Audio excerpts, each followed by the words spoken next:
भारत में बड़ी संख्या में लोग जो है स्मार्टफोन ईएमआई पर खरीदते हैं। पहले अगर कोई ईएमआई नहीं भरता था तो कंपनियां जो है फ़ोन को दूर से ही बैठकर जो है लॉक कर देती थी, यानी फ़ोन जो है बिल्कुल काम करना बंद कर देता था। इससे लोग डरते थे और ईएमआई जो है समय पर भर देते थे। लेकिन पिछले साल आरबीआई ने इस तरह के जो है फ़ोन लॉक करने वाले जो सिस्टम है उस पर रोक लगा दी। कारण दिया, ये जो तरीका है कस्टमर्स के लिए जो है अनुचित है और ख़तरनाक हो सकता है।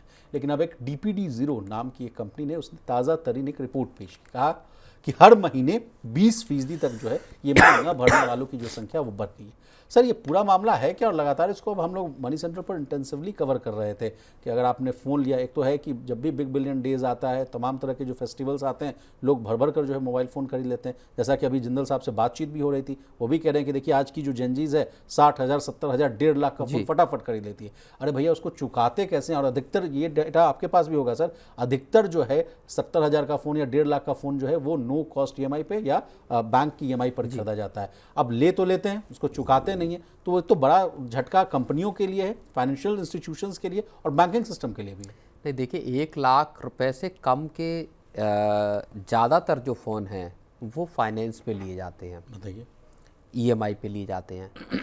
कुछ जो एनबीएफसीज हैं, जो लेंडर्स हैं, उन्होंने एक अरेंजमेंट किया था मैन्युफैक्चरर्स के साथ पहले।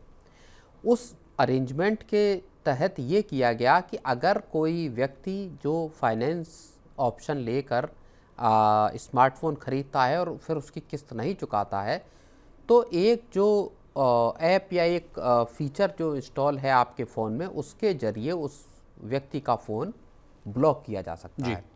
इस फीचर का इस्तेमाल किया गया, आरबीआई को भनक लगी तो आरबीआई ने इस पे लगाम लगा दी कि आप इस तरह की प्रैक्टिस का इस्तेमाल नहीं कर सकते, किसी भी व्यक्ति के फ़ोन को बंद नहीं कर सकते। आपसे न्यूज़ रूम में चर्चा भी हो रही थी सर, आप कह रहे थे कि ये तो बड़ा इनह्यूमन प्रैक्टिस है। बिल्कुल, हमने मनी सेंट्रल में इस बात को डिस्कस किया कि इसके फ़ायदे हो सकते हैं लेंडर्स के लिहाज से, डिफ़ॉल्ट को रोकने के लिहाज से, आपके स्लिपेजेस को रोकने के लिहाज से फ़ायदे हो सकते हैं।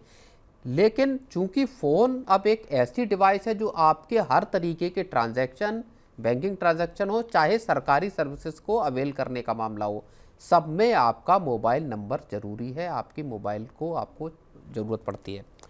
उस दशा में उसको बंद कर देना, ब्लॉक कर देना, आपको एक बेसिक सर्विसेज से मरहूम करता है, रोकने जैसा काम है। आरबीआई ने फिर पिछले साल के अंत में इनको रोक दिया।